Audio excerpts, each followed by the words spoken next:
Un nouveau match nul pour le Paris Saint-Germain dans cette préparation. Salut à tous, on se retrouve pour le débrief du match entre le RB Leipzig et le Paris Saint-Germain. Match nul un partout. But qui a été inscrit par Openda pour le RB Leipzig à la 13e minute de jeu. Et Gonzalo Ramos qui a marqué à la 70e minute de jeu. Merci aux personnes qui étaient présentes avec moi en live pour suivre ce match. N'hésitez pas à liker et à vous abonner si vous êtes nouveau. Alors, on est parti pour les statistiques du match. 11 tirs pour le Paris Saint-Germain, seulement 2 petits tirs cadrés avec ce but de Gonzalo Ramos. Alors le RB Leipzig c'est 8 tirs, 3 tirs cadrés.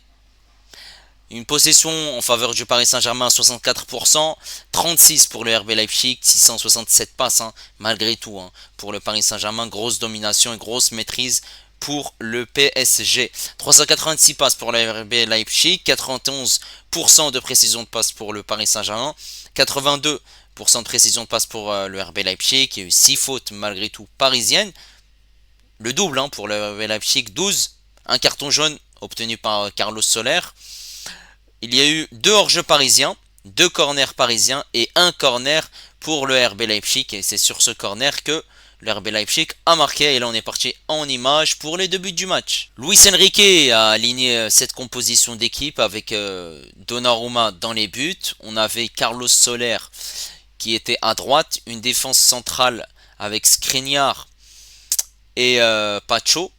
À gauche on avait Zagué, le milieu avec Zaïre Emery, Vitinha et Asensio. En attaque, on avait Lee à droite. À gauche, on avait Mbaye en buteur Colomwani.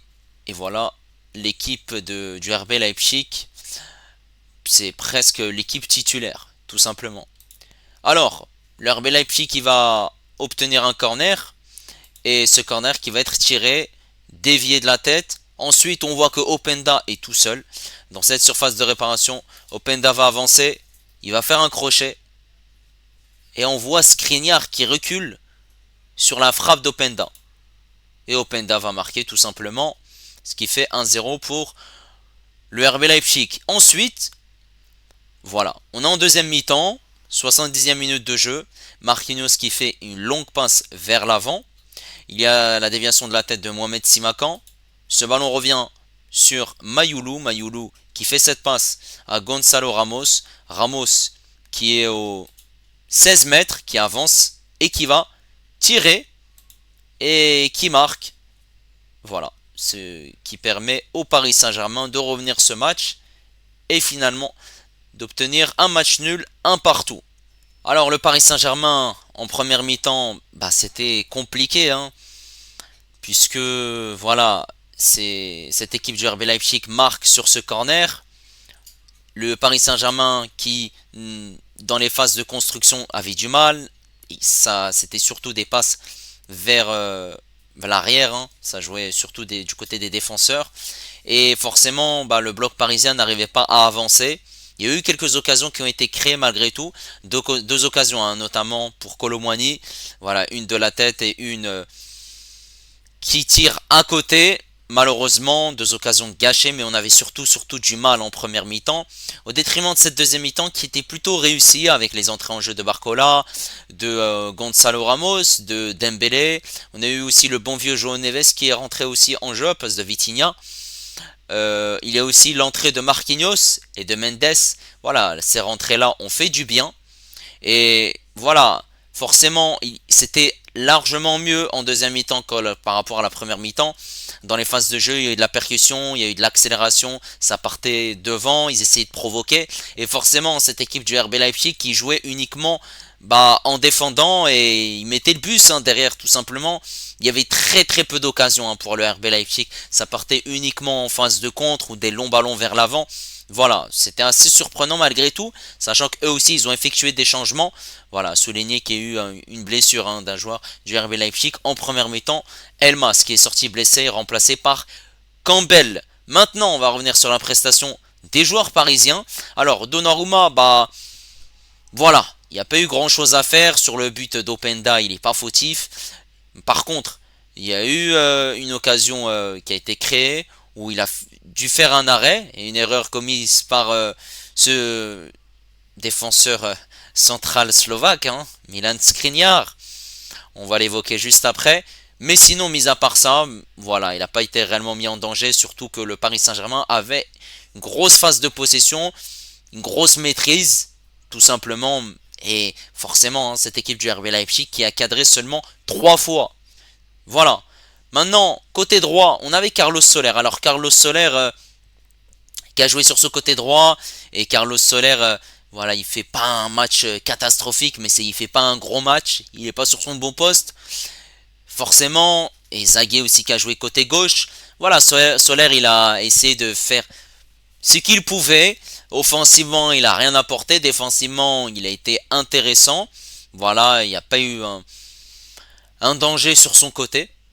Voilà, mais il faut réellement une doublure et on ne peut pas se coltiner un Solaire en tant que doublure si Hakimi est blessé ou suspendu sur son côté droit, sachant que Luis Enrique ne fait pas confiance à Moukile. Certes, on a Zagué qui peut jouer sur son côté droit, ou même Zaïre Emery en tant que dépannage, mais ce ne sont pas des solutions qui sont fiables. Voilà. En défense centrale, on avait Skriniar et Pacho, et on va commencer par le bon vieux Skriniar. Alors Skriniar, s'il te plaît, c'est même pas s'il te plaît, je veux que tu dégages du club. On te fout dans, je sais pas moi, dans une pièce et je sais même pas, tu joues avec des jeunes du centre de formation, même pas, tu vas dans le loft et tu joues plus. Même en tant que remplaçant, il faut même plus qu'il soit là. Je l'échange contre un paquet de chips, contre un paquet de sneakers, de M&M's, contre, je sais pas moi, une bouteille d'Ice. Il est nul, il est nul. Contre Sturm il a été nul et aujourd'hui il a encore été nul. Comment, sur un corner, tu peux faire une erreur comme ça? Tu défends en reculant, en reculant. C'est-à-dire que s'il ne met pas son corps en opposition, il n'y a pas de tacle, il n'y a pas des duels qui ont été gagnés. C'est tout le temps je recule, je recule. Et la preuve, Openda qui marque. Et d'ailleurs, voilà, sur les coups de pied arrêtés, l'équipe adverse est dangereuse. Sur coup franc, sur corner. Vraiment, on n'est pas débarrassé de ce problème en fait. La saison dernière, on avait ce problème coup de pied arrêté. Et j'ai pas l'impression qu'il a été résolu dans ces 2 matchs de préparation, que ce soit contre Sturm Graz et contre le RB Leipzig. Et ce Skriniar, pour moi, il ne doit plus être aligné. Et il faut impérativement recruter un défenseur central. Contrairement à Pacho qui vient d'arriver, qui a fait un match intéressant. Qui a été intéressant, qui a joué proprement, correctement. Voilà, il a pas été mis en danger, il n'y a pas eu de faute, il n'y a pas eu de déchets techniques. Tout ce qu'il a réalisé a été propre et correct. Voilà, j'ai hâte de le voir à côté de Marquinhos. Et ça promet en tout cas. Côté gauche, on avait Zagué. Alors Zagué, il jouait pas sur son beau poste. Côté gauche, c'est un latéral droit. Voilà. Voilà, ce qu'il a fait, c'était plutôt correct. Même si on pouvait voir que offensivement, c'était mieux que Soler sur son côté droit. Mais défensivement, par contre, il a été mis en difficulté. Et heureusement que Mbaye venait l'aider pour faire les efforts défensifs, pour couvrir, parce qu'il avait du mal et il était totalement dépassé. Et il faut recruter des alternatives, des remplacements à Nuno Mendes, qui sera le titulaire, puisque si on n'a pas Mendes, on va faire quoi? Du bricolage? Zagué, Moukele, Zaïre Emery. Ah, là, il faut recruter un défenseur qui peut être polyvalent, qui peut jouer peut-être latéral gauche, latéral droit. C'est ce qui est très important. Maintenant, au milieu de terrain, on avait Vitinha. Alors, Vitinha, Zaïre Emery également. Et ben, on a vu que les deux étaient au top. Voilà, forcément, ils se connaissent. Ils ont joué ensemble tout au long de la saison dernière et on a vu qu'ils étaient présents, ils ont été très intéressants. Ça fait énormément plaisir. Au détriment d'Asensio qui, au milieu de terrain, on l'a pas réellement vu. On l'a pas réellement vu, on voyait qu'il changeait beaucoup de postes. Il pouvait aussi jouer côté droit lorsque Lee descendait pour participer au jeu et être le milieu créatif. Voilà, on a vu un Asensio aujourd'hui qui a eu du mal par rapport à Sturm Graz. Il a fait des choses intéressantes, il y a eu des percussions, il y a eu des centres, mais voilà, il était aujourd'hui moyen Surtout ce positionnement au milieu de terrain, on sait que il est bon lorsqu'il joue ailier droit. Zaïre Emery, pour revenir sur ce joueur, il a montré beaucoup d'envie aujourd'hui et ça fait énormément plaisir, hein. Voilà. Maintenant, côté droit, on avait Lee. Alors Lee, j'ai vu que voilà, il a fait un match impeccable. Il a été pertinent, intéressant, tout comme Stonegras, hein, aujourd'hui. Voilà, il a été très bon, une phase de préparation qui a été très bonne. Il a été très intéressant, il a réussi à créer des occasions, voilà, partir vers l'avant, à être le milieu créatif qui crée des occasions, faire les passes entre les lignes. Il a donné deux bonnes occasions à Kolo Muani, malheureusement, ils ont été gâchés. Voilà, hâte de voir, hein, ce qu'il peut proposer en sortie de banc. Voilà, ce ne sera pas un titulaire, hein, forcément. Ça devrait être Dembélé sur son côté droit. Et on espère, hein, que ça va être sa saison et qu'il puisse maintenir ce même niveau tout au long de la saison. Alors, à gauche, on avait Mbaye. Mbaye, voilà, c'est pas comme Sungraz, mais Mbaye a fait des choses positives, des choses négatives. Il y a eu du déchet technique dans son jeu. Il est parti vers l'avant, voilà, il y a eu des choses intéressantes dans sa percussion, dans ses dribbles. Voilà, c'est un jeune joueur, on va pas lui taper dessus. Il a seulement 16 ans. Il faut souligner aussi qu'il a aidé sur son côté gauche Zagué qui a été mis en difficulté. Voilà, c'est intéressant et c'est euh, très prometteur en tout cas pour la suite. Et en buteur, on avait Kolo Muani. Alors là, Kolo Muani, non, non, non, non, non, non. Kolo Muani, il a joué une mi-temps. Et cette mi-temps qu'il a joué, cette première mi-temps, ouais, m'a montré que même en tant que remplaçant, je peux pas le voir. En fait, le truc c'est que si jamais Ramos se blesse, parce que Ramos doit être le numéro 9, si Ramos se blesse ou si Ramos est suspendu, eh ben on aura Kolo Muani. Et Kolo Muani, il n'arrive pas à mettre un pied devant l'autre.